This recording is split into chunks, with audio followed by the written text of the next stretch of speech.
Hello world! In today's video, we are going to look at the different ways of using the timer peripheral of a microcontroller.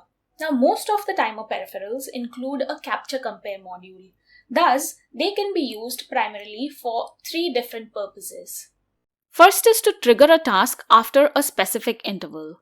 In this case, a compare register is used. It holds a value corresponding to the period or interval of our choice. Whenever this value matches with that in the timer register, we get an interrupt. Let's consider an example to understand this better. Let's say you are interested in sending across the temperature of a room after every 5 minutes to a base station.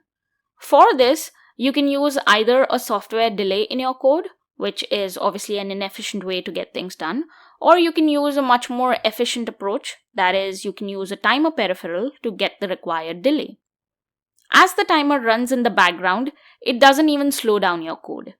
Now, this is the most frequently used mode of timer, and it is known as compare mode, because we are comparing the values of two registers as I just mentioned before. Next up, the timer can be used to generate signals of varying frequency and duty cycle. This signal can then be used to control, say, the speed of a motor, or even the rate at which you blink an LED. And this mode is usually referred to as pulse width modulation mode. Finally, timer peripheral can be used to capture the time at which transitions occur on an input signal. You can use this mode, which is also known as the capture mode, to determine the time between, say, two events, like time between two button presses. Or you can also determine the speed of a signal. If, say, you have a speed sensor mounted on the wheel of a bicycle, then you can deduce the speed of the bicycle from it. Now, if you want to understand these three modes in depth, then I'd highly recommend you to check a playlist which is dedicated to timers in MSP 430 specifically.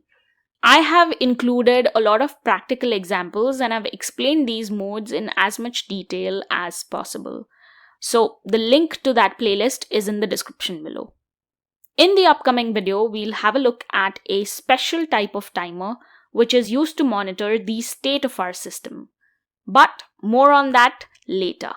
Don't forget to like and share this video, hit the subscribe button, and until next time, bye world!